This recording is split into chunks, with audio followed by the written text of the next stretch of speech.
പുതിയ തലമുറയിൽപ്പെട്ട ചെറുപ്പക്കാർ സാർ അടുത്തേക്ക് ചെല്ലുമ്പോൾ ഒരുപാട് ബഹുമാനിക്കുന്നു, മാറി നിൽക്കുന്നു. അപ്പോൾ ഇവരുടെ അടുത്തേക്ക് പോകാൻ മടിയെന്നൊക്കെ പറഞ്ഞില്ലേ, അത് എന്താണ് നമുക്ക് പുതിയ തലമുറയിൽപ്പെട്ട ആളോട് തന്നെ ചോദിക്കാം.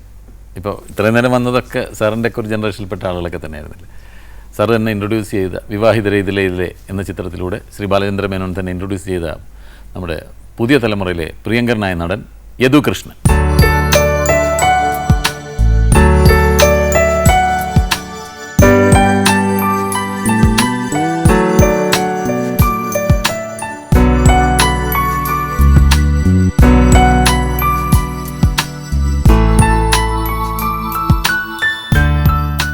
വിവാഹിതരെ ഇതിൽ അഭിനയിക്കുമ്പോൾ എത്ര വയസ്സുണ്ടാവും?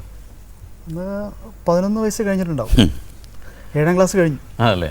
എങ്ങനെയാണ് സാർ കണ്ടെത്തുന്നത്? കണ്ടെന്ന് വെച്ചാൽ ഇദ്ദേഹം കൊണ്ട് ഇതിൻ്റെ സഹോദരനുണ്ട് വിധു കൃഷ്ണൻ. ഇപ്പം ബിസിനസ്സിലാണ്. ഇദ്ദേഹത്തിൻ്റെ അമ്മയ്ക്ക് ഭയങ്കര ഇഷ്ടം പിള്ളേർ.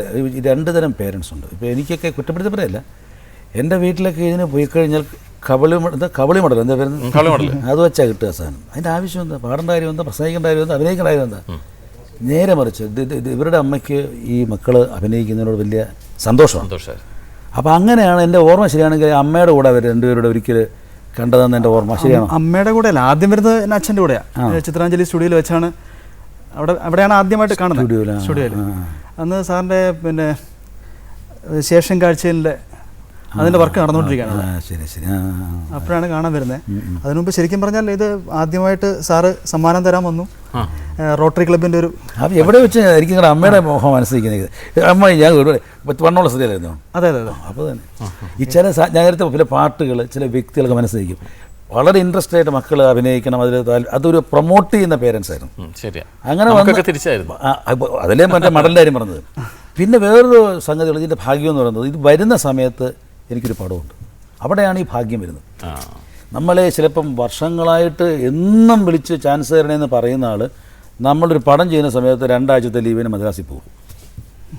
ഈ 1 വർഷം വിളിച്ചുകൊണ്ടിരിക്കും. ഇപ്പോൾ ഇവരെ കാണുന്ന സമയത്ത് എനിക്ക് ഒരു പടവും ഉണ്ട്, മാത്രമല്ല അതിൽ 2 ക്യാരക്ടേഴ്സ് വേണം എന്നെ ബുദ്ധിമുട്ടിക്കുന്നതായിട്ട്. ഒരു ബാച്ചലറായ എന്നെ ബാക്കിയുള്ള ആൾക്കാർ മുതലെടുക്കുന്നതാണ് കഥ. അപ്പോൾ അതിൽ ഒരാളിൻ്റെ 2 മക്കൾ, KPSCയിലെ ഇന്നസെൻറ്റിൻ്റെ 2 മക്കളാണ്. ഈ എനിക്ക് തോന്നുന്നു KPSCയിലുള്ളത് ഇന്നസെൻറ്റും ആദ്യമായിട്ട് പെയർ ചെയ്യുന്നതും വിവാഹിതരീതിയിലാണ്. ആ കോമ്പിനേഷൻ, പിന്നെ അവരുടെ കോമ്പിനേഷൻ എത്രയോ ഇഷ്ടപ്പെട്ടില്ല. അവരുടെ മക്കളായിട്ട് വന്നത് എൻ്റെ പെടലേക്ക് കൊണ്ടുതരും, ഞാൻ നോക്കണം, ആഹാരം വെച്ച് കൊടുക്കണം. അങ്ങനെ അപ്പോൾ നോക്കിയപ്പോൾ 2നും നല്ല സൈസും ഉണ്ട്. അപ്പോൾ എല്ലാം കൊണ്ടും ശരീരം കൊണ്ടും സാഹചര്യം കൊണ്ടും അനുകൂലമായപ്പോൾ അവർ നമ്മുടെ പടത്തിൽ 2 പേരും അഭിനയിച്ചു. ഇതും അല്ലേ? ഈ ആ പ്രായത്തിലൊക്കെ അഭിനയിക്കുമ്പോൾ അങ്ങനെ ഒരു ടെൻഷനൊക്കെ ഉണ്ടെന്ന്?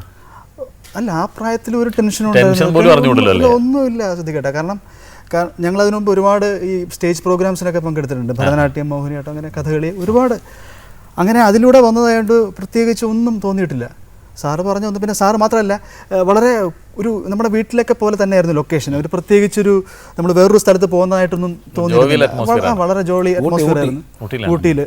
ഷുറാം പാലസ് വെക്കേഷൻ അല്ലേ? ഇപ്പം 11 വയസ്സിൽ ഊട്ടിയിൽ നമ്മൾ ഊട്ടി കണ്ടപ്പോൾ എത്ര വയസ്സാണ് ഞാൻ പിന്നെ ആലോചിക്കുന്നത്.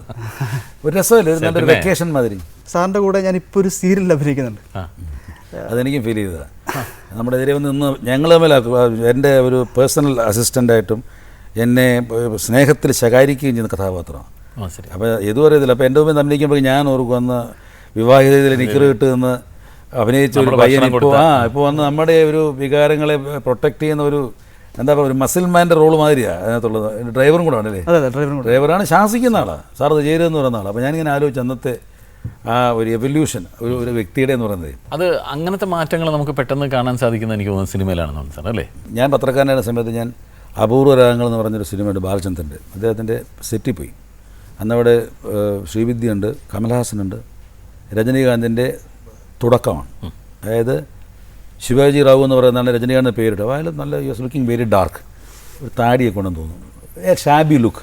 പുള്ളി ഒരു മൂലയിൽ ഇങ്ങനെ ഒരു കസേരയിൽ ഇരിപ്പുണ്ട്. കമൽഹാസന് ചുറ്റും ഫ്ലാഷസാണ്. കമൽഹാസൻ ഈസ് ലുക്കിംഗ് ലൈക്ക് എന്താ പറയുക, നല്ല ഫെയർ, ചുവന്ന ചുണ്ടുകളും. അന്ന് എത്ര വർഷത്തെ കാര്യമാണ്.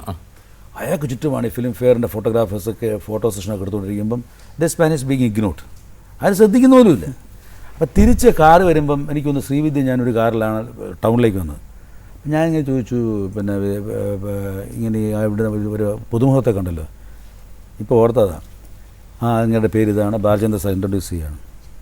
ഞാൻ ചുമ്മാ പറഞ്ഞാൽ പത്രക്കാരെ പുള്ളിയെ മൈൻഡ് ചെയ്യുന്നില്ലല്ലോ. ദെൻ ഷീ സെഡ് നോക്കുള്ളൂ, ഞാൻ ഒരു സീനെ അഭിനയിച്ച് കണ്ടുള്ളൂ, he is going to be a super star എന്ന് അവരെന്ന് പറഞ്ഞ് ഇന്ന് ഓർമ്മയുണ്ട്. അപ്പം അങ്ങനെ ഇരുന്ന ആൾ പിന്നെ എന്തായി? അതുകൊണ്ട് ഞാൻ എപ്പോഴും പറയും ആൾക്കാരുടെ അടുത്ത്, ഒരാളെയും സിനിമയിലും രാഷ്ട്രീയത്തിലും പുച്ഛിക്കരുത്. ഇവൻ ഏത് വഴിയാണ് കയറി വരുമെന്ന് പറയാൻ ഒക്കത്തില്ല. അത് പല രൂപത്തിൽ നിൽക്കുമ്പോഴാണ് ഇതാണല്ലോ പഴയ ആളെന്ന് നമ്മൾ ചിന്തിക്കുക. യദുവിനൊക്കെ പിന്നെ അങ്ങനെ ഒരു അല്ലേ തുടക്കം തൊട്ട് വളരെ ചെറുപ്പത്തൊട്ടേ സിനിമ മനസ്സിലാക്കാൻ സാധിച്ചുകൊണ്ട് പിന്നീട് ഒരുപാട് കഥാപാത്രങ്ങൾ ചെയ്യാൻ സാധിച്ചുകൊണ്ടൊക്കെ തീർച്ചയായിട്ടും അങ്ങനെ വലിയൊരു വളർച്ച ഒരു ഭാവി ഞങ്ങൾ പ്രതീക്ഷിക്കുന്നുണ്ട്. എന്തായാലും all the best. Thank you. Okay.